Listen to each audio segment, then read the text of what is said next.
Shalom, kita berjumpa kembali dalam ibadah streaming GBI Visi Pemulihan. Kita mengucap syukur walaupun ruang gerak kita dibatasi, tetapi kasih Tuhan tidak pernah bisa dibatasi. Kuasa Tuhan tidak terbatas, amin. Kita tetap di rumah dan ikuti anjuran pemerintah untuk tetap ada di rumah. Kita tetap bisa melakukan ibadah walaupun di rumah, amin. Dan kita mengucap syukur kepada Tuhan, apapun kondisi kita saat ini, kita tetap mau katakan, Tuhan Yesus baik. Yesus baik buat saya, Yesus baik buat saudara, Yesus baik buat kita semua. Haleluya. Kita memulai ibadah pada pagi hari ini. Mari kita berdoa, kita tundukkan kepala. Haleluya. Mari kita satukan hati kita. Bapa, kami datang di hadapan-Mu pagi hari ini, Tuhan. Terus Tuhan, kami belajar untuk terus mengucap syukur di dalam segala hal. Karena Allah yang memelihara akan hidup kami, pemeliharaan Tuhan sungguh indah, sungguh nyata dalam hidup kami. Apapun masalah kami, Tuhan ada di tengah-tengah kami. Bapa, kami minta urapi ibadah pada pagi hari ini. Biar jamahan Tuhan, kami membuka hati kami untuk menerima kuasa lawatan Tuhan, jamahan Tuhan. Mari Roh Kudus, Engkau mengurapi setiap kami, urapi ibadah pada pagi hari ini. Kami siap untuk memuji-Mu, menyembah Tuhan. Kami siap untuk menerima taburan firman-Mu. Sampaikan isi hati-Mu buat setiap kami. Dan berikan kami urapan yang baru daripada-Mu, Tuhan. Kesegaran yang baru kami terima di dalam nama Tuhan Yesus. Terima kasih Bapa. Kami serahkan ibadah ini dari awal hingga akhir ke dalam tangan-Mu. Di dalam nama Tuhan Yesus Kristus, mari kita yang mengucap syukur. Katakan, amin.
Ya Tuhanku, aku hendak bernyanyi bagimu selama ku hidup. Ya Allahku, aku hendak bermazmur bagimu selagi ku ada. Inilah yang ku renungkan setiap waktu. Nyanyian pujian dan pengagungan kepadamu.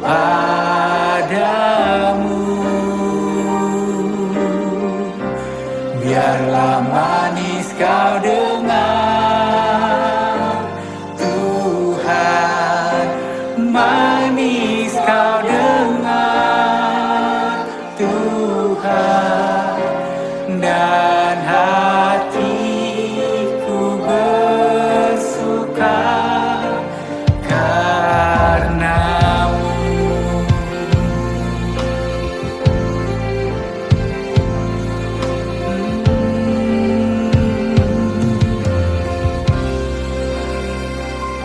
Ya Tuhanku, aku hendak bernyanyi bagimu selama ku hidup. Ya Allahku, aku hendak bermazmur bagimu selagi ku ada. Inilah yang ku renungkan setiap waktu. Nyanyian pujian dan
surga bumi menyembah.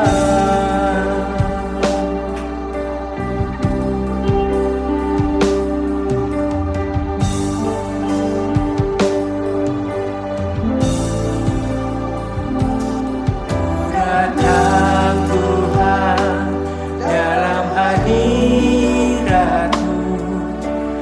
berhiaskan kekudusan. Seluruh surga sujud menyembah-Mu. Ku tersungkur dan berseru, kudus, kuduslah, kuduslah Tuhan, Allah semesta alam. Kudus, kuduslah, kuduslah Tuhan, surga bumi menyembah-Mu. Kudus, kuduslah, kuduslah Tuhan, Allah semesta alam. Kudus, kuduslah, kuduslah Tuhan, surga bumi menyembah.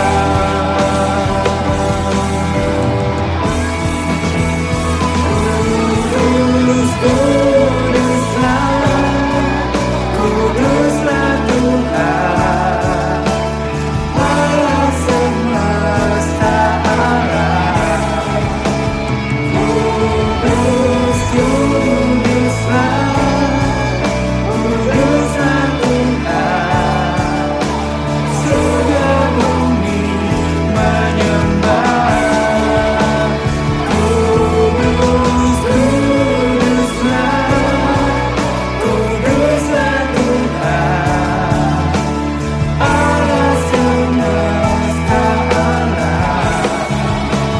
Kudus, kuduslah, kuduslah Tuhan, surga bumi menyembah.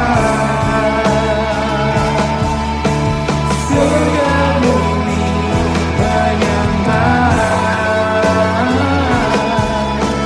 Surga bumi menyembah.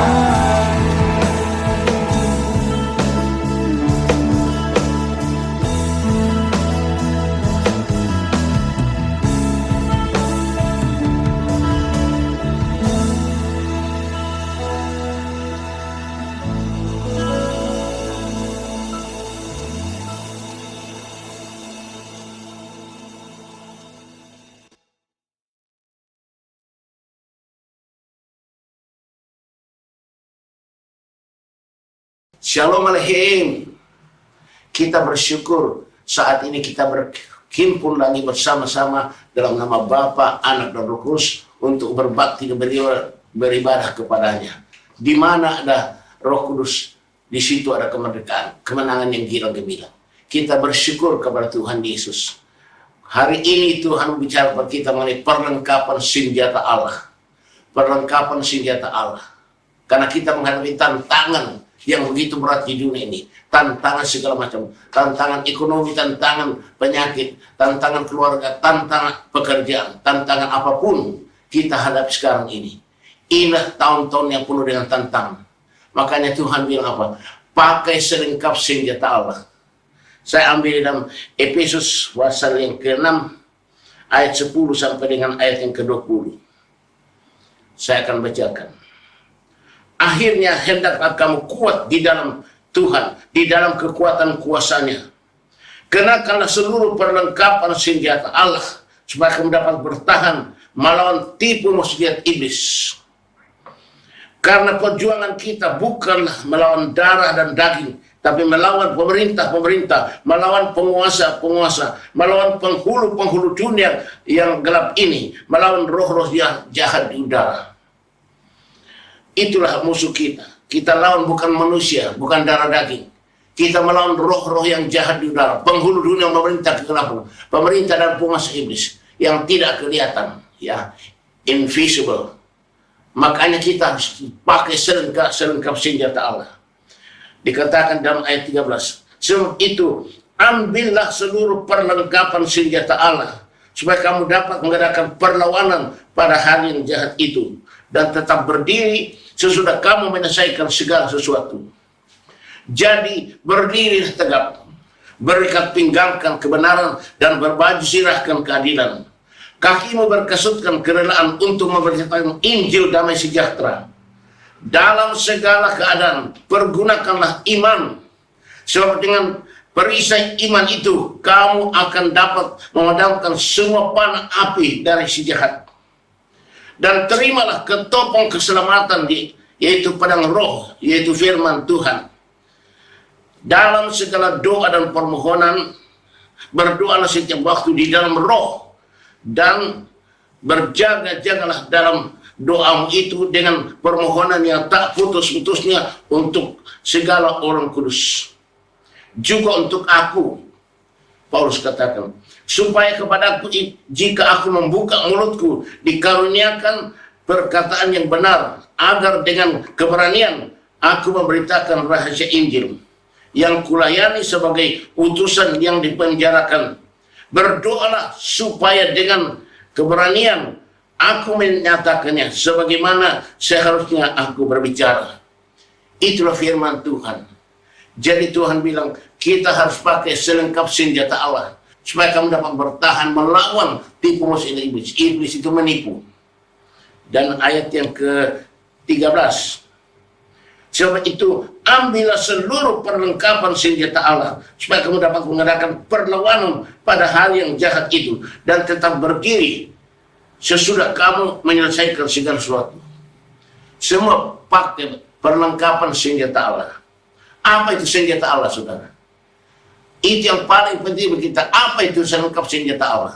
Ini bukan senjata dunia, ini senjata roh. Karena musuh kita tidak kelihatan, itu iblis, setan, roh jahat di udara. Kita harus memakai perlengkapan senjata roh. Ayat 10 mengatakan, akhirnya hendaklah kamu kuat di dalam Tuhan, di dalam kekuatan kuasanya. Akhirnya hendaklah kamu kuat di dalam Tuhan, dalam kekuatan kuasanya. Apa itu kuasa Allah? Kuasa Allah itu adalah Roh Kudus. Kalau kita baca di dalam Kisah 1:8, Tuhan katakan dalam Kisah 1:8, tapi kamu akan menerima kuasa kalau Roh Kudus turun ke atas kamu, dan kamu akan menjadi saksiku dari Yerusalem, seluruh Yudea, Samaria, dan sampai ke ujung bumi. Kuasa itu hanya dari Roh Kudus. Itulah perlengkapan senjata Allah, itu Roh Kudus. Jadi saudara dan saya harus dipenuhi dengan Roh Kudus. Paulus katakan Efesus 5 ayat 18, jangan kamu mabuk oleh anggur, karena anggur menimbulkan hawa nafsu, tapi hendaklah kamu penuh dengan Roh Kudus. Harus penuh Roh Kudus. Kalau Anda tidak penuh Roh Kudus, Anda pasti kalah oleh semua lawan kita, itu iblis. Karena Yesus sendiri mengusir setan dengan kuasa Roh Kudus. Di dalam Matius 12 ayat 28, Tuhan katakan, jika aku mengusir setan dengan kuasa Roh Kudus, maka sesungguhnya kerajaan Allah sudah datang kepadamu. Tuhan Yesus, Tuhan kita sendiri, mengusir setan dengan senjata Roh Kudus, kuasa Roh Kudus, supaya kerajaan Allah bisa datang kepada kita. Kalau kerajaan Allah datang kepada kita, semua akan ditambahkan Tuhan kepada kita. Senjata Allah adalah Roh Kudus dengan firman Tuhan. Karena Roh Kudus akan memimpin kita mengenal firman Tuhan. Hanya Roh Kudus. Kalau kita penuh Roh Kudus, pasti Roh Kudus mengajar kita firman, mengingatkan kita firman, supaya kita bisa lawan iblis. Tuhan Yesus waktu di padang gurun dicobai sama iblis. Waktu Tuhan Yesus selesai dibaptis di sungai Yordan, dia dipenuhi dengan Roh Kudus. Roh Kudus yang membawa Tuhan Yesus masuk ke padang gurun untuk dicobai iblis. Tapi Yesus penuh dengan firman, penuh dengan Roh Kudus, maka dia menghadapi cobaan iblis dan kalah iblis. Karena kuasa Roh Kudus dan firman Tuhan. Di dalam Yohanes 14 ayat yang ke-26, Tuhan Yesus katakan, Roh Kudus akan mengajar kamu akan firman Tuhan dan mengingatkan kamu tentang firman Tuhan. Jadi kalau kita penuh Roh Kudus, kita pasti mengerti firman Tuhan. Kita ingat akan firman Tuhan. Bahkan di dalam Yehezkiel 36 ayat 27 katakan, Roh Kudus akan menolong kamu. Ingat firman Tuhan, pegang firman Tuhan, lakukan firman Tuhan. Dan di dalam 1 Yohanes 2 ayat 26 dan 27, ini yang penting sekali. Semua itu kutulis kepadamu, yaitu mengenai orang yang berusaha menyesatkan kamu. Banyak penyesat, mau menyesatkan kita. Sebab itu kita harus penuh Roh Kudus. Roh Kudus yang mengajar kita firman, bukan manusia. Sebab di dalam diri kamu tetap ada pengurapan yang telah kamu terima daripadanya. Karena itu tidak perlu kamu diajarkan oleh orang lain. Tetapi sebagaimana pengurapannya mengajarkan kamu tentang segala sesuatu. Dan pengajarannya itu benar, tidak dusta. Dan sebagaimana ia dahulu telah mengajar kamu, demikianlah hendaknya kamu tetap tinggal di dalam dia. Tinggal di dalam Roh Kudus yang mengajar kita. Nggak usah kita mendengar pengajaran-pengajaran dari manusia yang pakai otak, yang pakai segala kekuatan-kekuatan manusia untuk menipu kita. Hati-hati, berjaga-jaga berdoa. Hanya dengar firman Tuhan, belajar firman Tuhan oleh Roh Kudus. Maka saya tadi katakan, kita harus selalu penuh Roh Kudus, supaya Roh Kudus mengajar kita firman, Roh Kudus mengingat kita firman. Supaya kamu dapat bertahan melawan tipu muslihat iblis. Iblis itu menipu. Makanya kita harus tetap berpegang firman Tuhan oleh kekuatan Roh Kudus. Di dalam Kejadian pasal 3 ayat 1 sampai 7 katakan, waktu Tuhan menciptakan Adam dan Hawa, Tuhan taruh di taman Firdaus. Tuhan bilang kepada Adam dan Hawa, semua tanaman yang ada di taman ini kamu boleh makan. Tapi tanaman yang ada di tengah taman ini, yaitu taman pohon kehidupan dan pohon pengetahuan baik dan jahat, kamu tidak boleh makan. Kalau kamu makan, kamu akan mati, Tuhan bilang. Harusnya Hawa pegang firman itu, jangan dirubah-rubah, jangan dipengaruhi oleh tipu muslihat iblis. Tapi iblis datang kepada Hawa. Iblis merubah firman. Iblis bilang kepada Hawa, Hawa, bukankah Tuhan bilang semua tanaman yang ada di pohon di dalam kebun ini kamu boleh makan semua. Kamu boleh makan semua. Mulai iblis memancing pada Hawa. Hawa bilang, oh enggak, semua tanaman di dalam taman ini kami boleh makan buah ini. Tapi hanya buah di taman, di tengah taman ini kami tidak boleh kami makan. Sebab kalau kami makan, kami akan mati. Iblis bilang apa? Niscaya kamu akan hidup seperti Allah. Kamu bisa membedakan baik dan jahat seperti Allah. Nah, mulai si Hawa dengarkan suara iblis. Harusnya dia dengar firman Tuhan tadi. Kamu tidak boleh makan makanan yang ada di tengah taman ini. Yang lain boleh kamu makan. Tapi di tengah taman gak boleh kamu makan buahnya. Akhirnya waktu iblis menipu Hawa, Hawa mulai lihat itu buah pohon. Wah, buah pohon ini bagus kelihatan. Enak untuk dimakan. Apalagi dia akan berikan saya pengertian. Saya akan sama dengan Allah. Tuh sombong, ada kesombongan, mau sama dengan Allah. Langsung dia ambil buah itu. Dia makan dan dia berikan pada suaminya Adam. Akhirnya dua-duanya jatuh ke dalam dosa. Itulah kejatuhannya Adam dan Hawa. Kenapa? Mereka tidak mau pegang firman Tuhan dengan teguh. Mereka ditipu oleh iblis sampai mengikuti cara iblis. Kita tetap pegang firman Tuhan. Apa yang terjadi? Kita untung atau rugi, tetap pegang firman Tuhan. Berhasil atau gagal, tetap firman Tuhan. Ya, jangan kita pakai senjata lain. Ayat yang ke-12 mengatakan dalam Efesus 6. Karena perjuangan kita bukanlah melawan darah dan daging, tetapi melawan pemerintah-pemerintah, melawan penguasa-penguasa, melawan penghulu-penghulu dunia yang gelap ini, melawan roh-roh yang jahat di udara. Tuh. Itu musuh kita itu. Di dalam Wahyu pasal 12, ayat 9 dan 12. Ini musuh kita, iblis, Lucifer. Saya akan bacakan. Dan naga besar itu si ular tua yang disebut iblis atau setan yang menyesatkan seluruh dunia dilemparkan ke bawah. Ia dilemparkan ke bumi bersama-sama dengan malaikat-malaikatnya.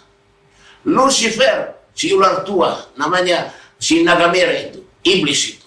Dia dilemparkan ke bumi bersama dengan sepertiga malaikat Allah yang mengikuti dia. Dengan pengikut-pengikut sepertiga malaikat Allah. Dia dibuang ke bumi karena dia mau sama dengan Tuhan. Tuhan marah sekali. Ayat 12. Karena itu bersukacitalah, hai surga dan hai kamu sekalian yang diam di dalamnya. Celaka kamu, hai bumi dan laut, karena iblis telah turun kepadamu dalam geramnya yang dahsyat, karena ia tahu bahwa waktunya sudah singkat. Celakalah kamu yang tinggal di bumi, karena iblis sudah datang ke bumi dengan geram yang dahsyat. Dia marah sekali. Kenapa? Karena dia sudah punya tempat di surga, paling enak di surga. Tapi Tuhan marah sampai dia dibuang ke bumi. Makanya iblis dibuang ke bumi. Wah, dia marah kepada manusia, ciptaan Tuhan. Karena nanti manusia ciptaan Tuhan yang akan menempati surga.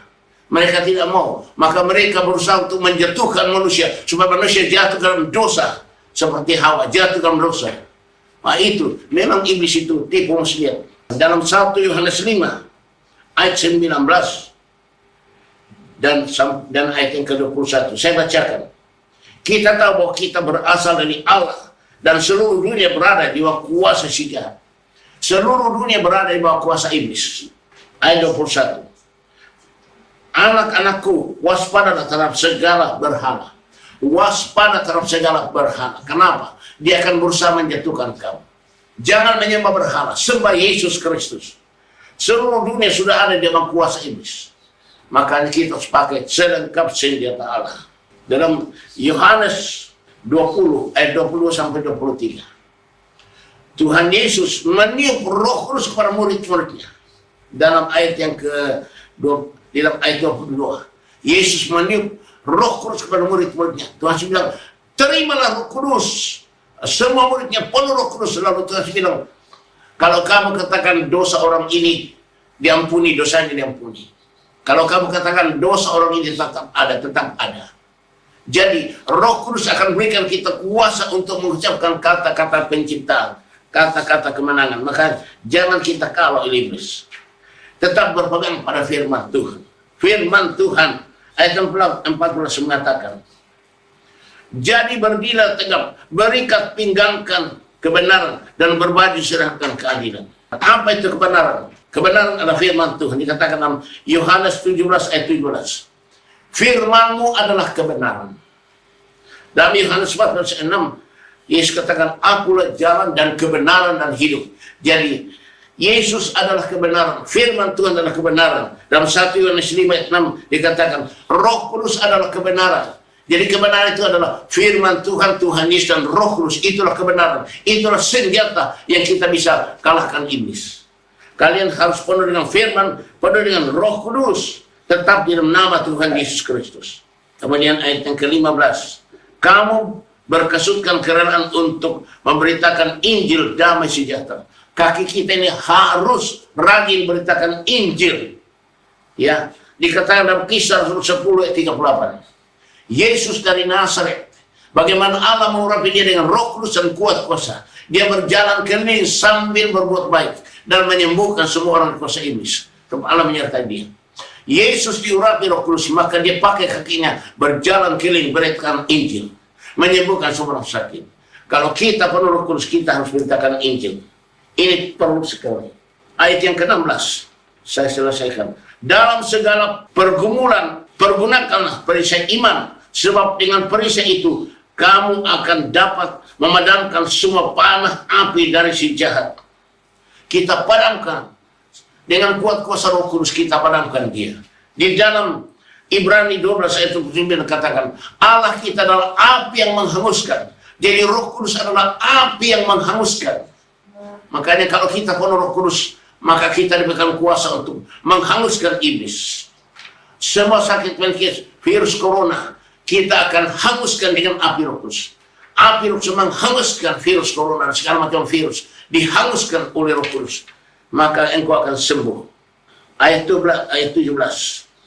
Dan terimalah ketopong keselamatan dan pedang roh, yaitu firman Allah. Firman Allah adalah ketopong keselamatan. Firman adalah pedang roh. Makanya saudara dan saya harus selalu penuh firman. Dalam Yosua pasal 1 ayat 8. Sebelum Yosua menyeberangi sungai Yordan untuk merebut tanah Kanaan, Tuhan bilang kepada Yosua, Yosua, renungkan firman Tuhan siang dan malam, maka perjalananmu akan berhasil dan engkau akan beruntung. Itu pesan Tuhan pada Yosua. Maka Yosua lakukan itu, dan Yosua menang. Dia taklukkan tanah Kanaan. Menang. Itulah karena dia taat kepada firman Tuhan. Makanya kita harus selalu renungkan firman Tuhan siang dan malam. Renungkan firman Tuhan siang malam. Daud juga katakan dalam Mazmur 1 ayat 2 dan 3, supaya kamu terus merenungkan firman Tuhan dalam siang malam, maka engkau akan berhasil. Maka saudara, kalau mau berhasil, renungkan firman Tuhan siang malam. Engkau perlu firman Tuhan, karena Roh Kudus mengajar engkau firman. Roh Kudus mengingatkan engkau firman. Engkau perlu firman, mengingat firman Tuhan. Dan yang ayat yang ke-18, dalam segala doa dan permohonan, berdoalah setiap waktu di dalam roh, dan berjaga-jagalah di dalam doamu itu dengan permohonan yang tak putus-putusnya untuk segala orang kudus. Kita disuruh berdoa dalam roh. Berdoalah setiap waktu di dalam roh. Maka saudara, saya harus berdoa dalam roh. Selama ini kita hanya berdoa dengan akal. Ya, kalau kita berdoa dengan akal, Bapa kami dalam surga, itu doa dengan akal. Kita harus pakai roh. Roh Kudus yang menolong kita berdoa. Di dalam Roma 8 ayat 6 dan 27 dikatakan, roh membantu kamu dalam segala kelemahanmu. Karena Roh Kudus sendiri akan berdoa melalui kita. Kita tidak tahu bagaimana harus berdoa. Kita tidak tahu bagaimana harus berdoa.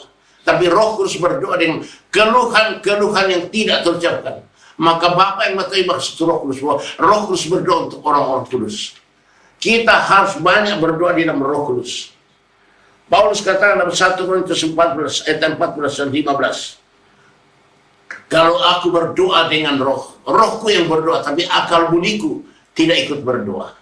Lalu Paulus katakan di dalam ayat 15, jadi apa yang harus aku lakukan? Aku akan berdoa dengan rohku, tapi aku juga berdoa dengan akal budiku. Aku akan memuji dan menyembah Tuhan dengan rohku, tapi aku akan memuji menyembah Tuhan dengan akal budiku. Dua-duanya kita pakai. Doa dalam roh, doa dalam akal. Memuji dengan roh, memuji dengan akal. Dua-duanya harus dipakai. Dan di dalam Yudas pasal 1 ayat 20 dikatakan, hendaklah kamu membangun imanmu atas dasar iman yang paling suci, dan berdoalah dalam roh tuh. Berdoa dalam roh. Makanya kita harus berdoa. Saya akan akhir dalam ayat 19 dan 20. Juga untuk aku, supaya kepadaku, jika aku membuka mulutku, dikaruniakan perkataan yang benar, agar dengan keberanian aku memberitakan rahasia Injil yang kulayani sebagai utusan yang dipenjarakan. Berdoalah supaya dengan keberanian aku menyatakannya sebagaimana seharusnya aku berbicara. Paulus bilang, doakan saya kalau saya khotbah, saya sampaikan firman Tuhan yang benar. Doakan hamba Tuhan yang sedang khotbah, supaya hamba Tuhan itu berdoa yang benar. Dalam khotbahnya Tuhan dalam Yohanes 6 ayat 60 sampai 68. Dengar baik-baik. Khotbah Tuhan Yesus keras. Yohanes 6 ayat 60. Waktu Yesus khotbah yang keras, semua murid-murid katakan, wah ini perkataan yang keras sekali. Siapa yang bisa tahan? Siapa yang bisa tahan? Ayat 66, semua murid Yesus mengundurkan diri karena tidak mau dengar firman yang keras. Hanya tinggal 12 orang yang tinggal. Nah, Yesus tantang di dalam ayat 67. Apakah kamu akan meninggalkan juga? Ayo silakan tinggalkan. Tapi puji Tuhan, dalam ayat 68, Simon Petrus langsung katakan, Tuhan, kemana lagi kami pergi? Perkataan itulah perkataan yang membawa kami masuk dalam hidup yang kekal. Artinya, firman yang keras itulah yang membawa kami masuk ke surga. Maka saudara, cintailah firman yang keras. Firman keras itu akan memberitahukan dosa kita, memberitahukan segala pelanggaran kita. Cintailah firman yang keras. Firman yang keras adalah firman dari Roh Kudus. Kalau seorang hamba Tuhan diurapi Roh Kudus sungguh-sungguh, Roh Kudus akan memakai dia menyampaikan firman Tuhan yang keras. Luruskan jalan bagi Tuhan. Kapak sudah tersiap pada akar pohon. Setiap pohon yang buahnya tidak baik pasti ditebang masuk neraka. Keras khotbahnya. Kita dengan firman Tuhan, firman Roh Kudus. Kita diajarkan firman Roh Kudus. Kita diingatkan firman Roh Kudus. Supaya kita berpegang firman Tuhan penuh Roh Kudus. Itulah perlengkapan senjata Allah. Pasti menang, bahkan lebih dari pemenang. Haleluya. Tuhan berkati kita. Tuhan menyertai kita. Immanuel. Haleluya. Amin. Saudara, kita mau menerima urapan yang baru. Kita butuh urapan Roh Kudus. Kalau kita terus diurapi Roh Kudus akan memenuhi kita. Roh Kudus bagi kita berarti kita dilengkapi dengan selengkap senjata Allah. Karena Yesus mengusir setan dengan kuasa Roh Kudus. Angkat kedua tanganmu ke atas, supaya engkau dapat urapan yang baru dari Kudus. Urapan yang baru dari Kudus. Hosanna, Hosanna, Hosanna. Sekarang masing-masing minta Roh Kudus.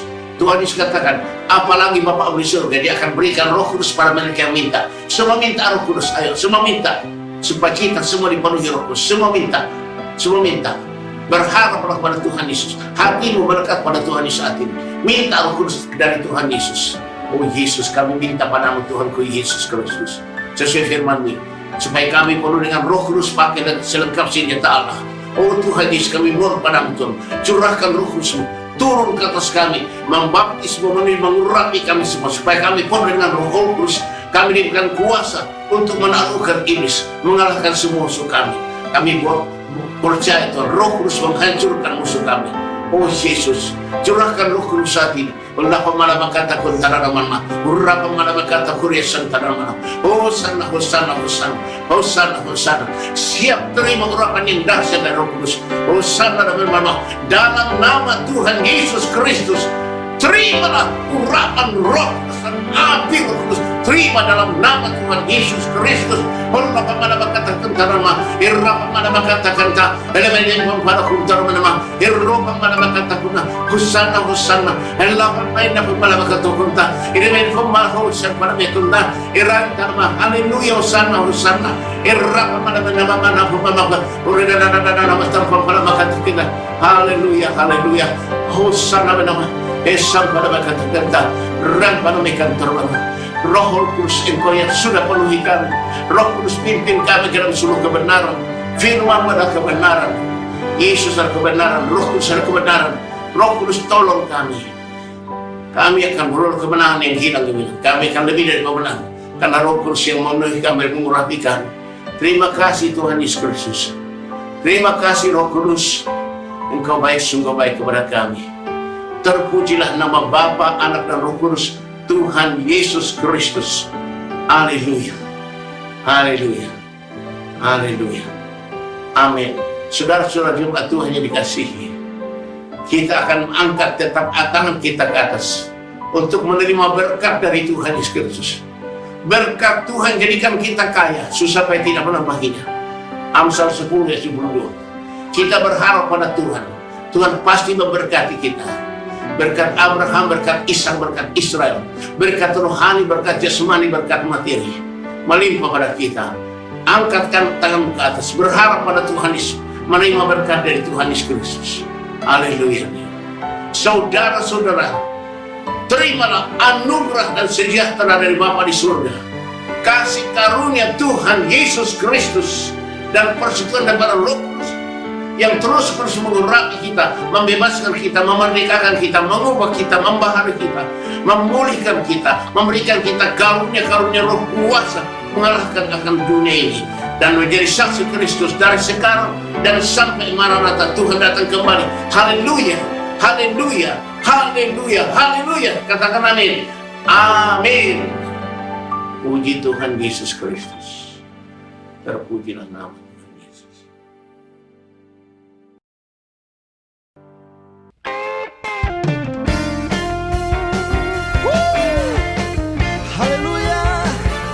Shalom, selamat hari Minggu.